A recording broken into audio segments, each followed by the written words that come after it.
Hi, I'm Leann Bonanno, Chief Sales and Marketing Officer at Forbes, and I'm here today with Tim Armstrong, the CEO and founder of Flowcode. Tim, great to have you here. Leann, good to see you and good to be in the Forbes HQ in New York. Yes, yes. So Tim, you've had a very successful career at major companies in media and technology, and you started Flowcode in 2020 with a very clear idea. Can you share more about what inspired you to start Flowcode and what the company does today?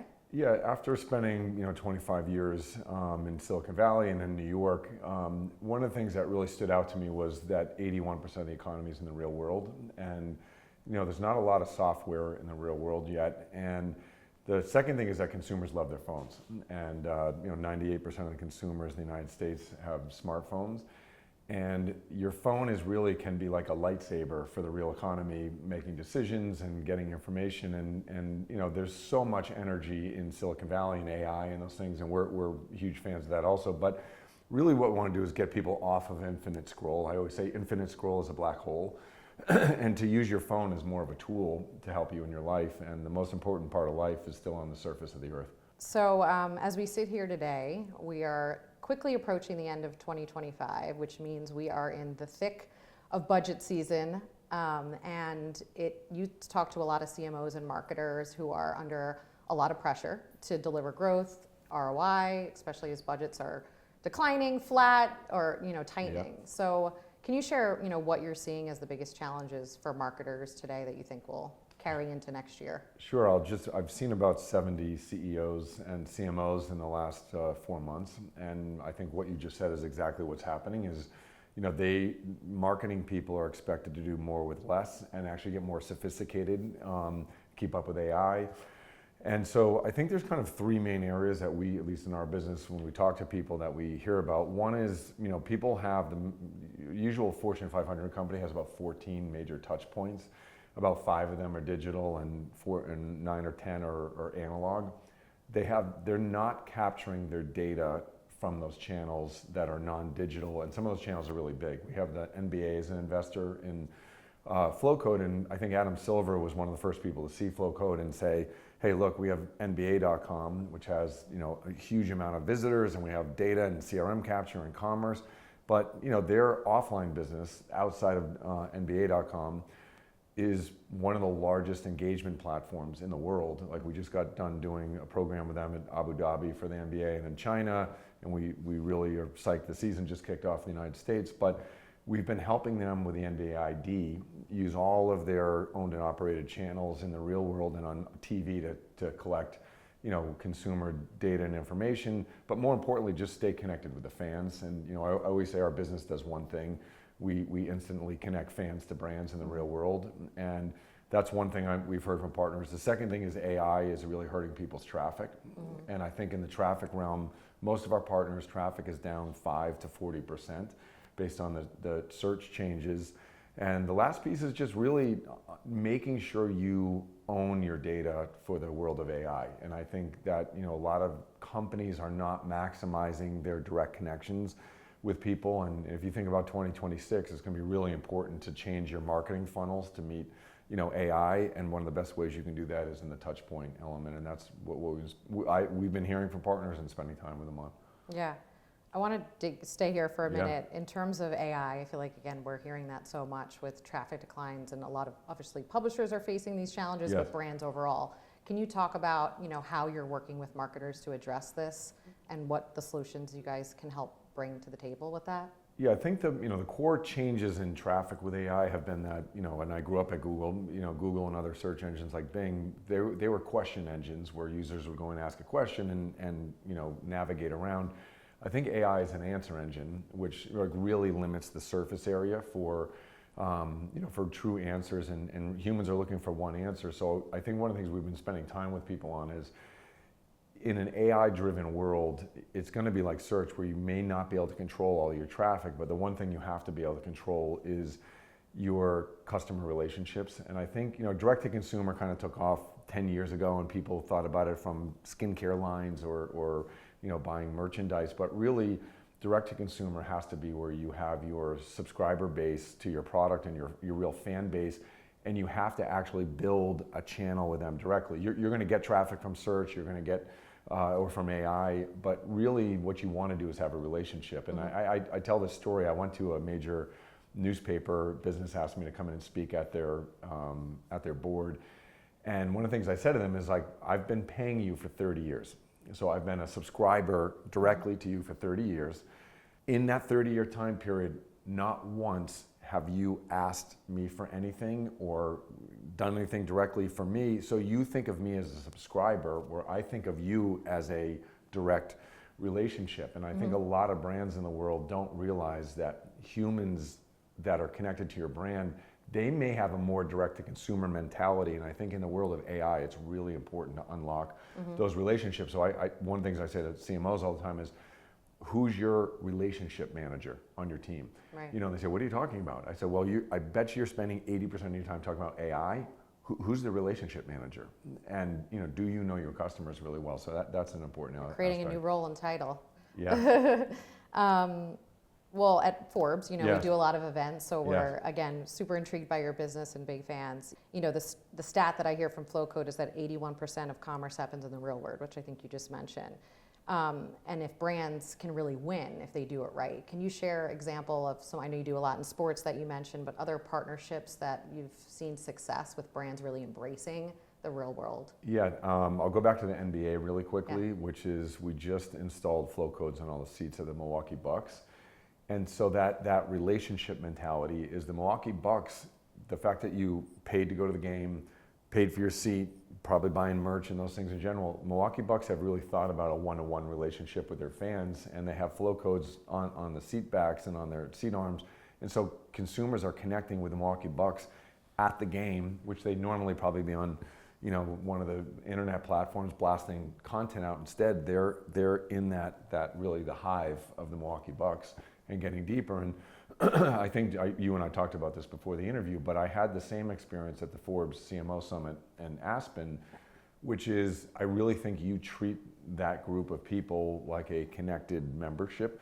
And I was telling you yesterday, somebody asked me about it yesterday, and I said, you know, the Forbes Summit for me was one of the first times I've seen a community of people connect in a way where those relationships are gonna, you know, relationships run the world, they're gonna just amplify outside of that event. And so the same way you guys do the Forbes Summit, the same way the Milwaukee Bucks are thinking about their fans, you know, I would apply that thinking onto, you know, where brands really are. And you know, you can't win your fans if you're not in the real world. So I think you can win them digitally, but the reality is if you have people scroll through their pictures on their phone, they don't have a lot of pictures of digital services.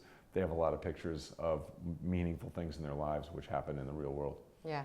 Well, thanks for that feedback. I know there's a lot of conversation around AI and human connection, and relationships are so important. So I'm a big, you know, looking at the calendar always, and looking at dates. I was so excited when I saw your 2026 big ass CMO calendar for myself and our team to plan. Can you share more about that collaboration, why you did it, you know, how that supports your playbook for CMOs heading into next year? Yeah, there were two things that we realized over the course of the summer heading into this fall. One was everyone was facing the issues with AI and, you know, what do I do with my CMO practice? So we put out a CMO growth plan, which is just kind of topics around, you know, for CMOs. The second one is we're very tight with Jesse Itzler, who's been a partner of ours. And, you know, Jesse is a real world thinker. He's one of the best experience economy entrepreneurs. And he has a calendar called the Big Ass Calendar that helps humans plan what they do, how they spend their time. And one of the things we realized both in our company, but also with the different brands we deal with, most people do not plan their entire year and then go backwards into how much time you need to plan in front of it. And some companies are better than others, but we wanted to just collect all the real world experiences that CMOs should think about. So we have a calendar, you can get the calendar on flowcode.com, but it gives you a sense across really the whole world, what are all the events that may be happening that CMOs should keep their eyes on, and Forbes is on there, of course. Yes, I was happy to see that. Yeah, and so that's been, you know, really good. We've had hundreds of CMOs, you know, download the calendar and get the calendar. So it's more just trying to help people stay kind of organized, and it's helpful. It's even helpful for our business to really think about it. Yeah, I got the digital copy at first, and then I had to squint to see all the events. So I got the big one in the mail coming soon. So awesome. Well, excited for that. Thank you for that. So Tim, despite the challenges we've talked about, I know that there are many heading into next year, there's also a lot of opportunity. As we look ahead to next year, what are you optimistic about? And what advice would you give marketers and executives and CMOs looking ahead into 2026? I know there's a lot of big moments with the 250th anniversary of America and other things that you're excited about. Yeah, well, first, as a pro-American, I'm really excited for the 250th anniversary. And I grew up a few miles away from the North Bridge where the first revolutionary bullet was shot. So I grew up having to go there every year in school, and they would reenact the beginning of the revolution. So I really am excited for next year for that. I'd say the second thing, which is probably a little opposite of the way the world is thinking. I think the world is very afraid of AI, and I think there are reasons to be afraid of AI in some senses. But the thing I'm most excited about is I think there's a space above the economy right now, which is if you took a lot of the grunt work away from, even especially from the white collar worker world, and you let people really think about the things that they can do, I think you'll see people start coming up. I think there'll be much bigger ideas in 2026. I think I'm just being honest about it, I think the last 10 years has probably been like the least amount of big ideas have been produced. If you notice, like the platforms haven't changed that much. And I think AI will force humans to think in a differentiated way. And I run on the West Side Highway a lot in the mornings. And one of the things I love seeing is the singles running club. They're dressed in black. And how do you know they're single? I know, that's what I heard. I don't know. There's like 50 people who run by all dressed in black running. And I ask people in my office, I said, guys, have you seen these mobs like running up and down the West Side Highway? And they're like, oh, that's the singles club. And that's the type of idea which is humans kind of organizing themselves into communities. And I just love the fact that those things have been popping up all over the place. And our office is down by Soho, and I love the fact that I see people popping up around brands and those things. So I wonder if you just fast forward 5 years from now and you have more smart people being able to think about more smart ideas versus doing a lot of the day-to-day work that could be done by AI. I think we're going to have like an incredible 2026 from the standpoint of a lot of bigger ideas coming out. And that's what I'm probably most hopeful for next year. I love that optimism. Yeah. All right. I've heard you, Tim, talk a lot about goal setting, which has inspired me for thinking about 2026. And I think you mentioned it kicks off typically for you around Thanksgiving, which is also right around the corner. If we were to sit here a year from now, what would success look like for Flowcode? For Flowcode, yeah. Well, one, I just have to give a shout out. I used to have a newspaper in Boston that I started, and the woman who ran the printing organization, the printer, she's the one who sat me down, 30 years ago and said, "What are your goals for next year?" And I said, "I don't know. I'm just trying to get by at that point." And she said, "Why don't you come to my house this weekend and I'll sit down with you and teach you how to do goals." And since that day, every year, the Friday before Thanksgiving, I write my next year's goals down. I wait a week. The day after Thanksgiving, I sit down and reread them. And then on my birthday is December 21st, winter solstice. And on that day, I kind of sit down again and finalize them. And for Flowcode, we do the same thing. As a matter of fact, this afternoon after our discussion, I'm going back and we're finalizing our 2026 plans today.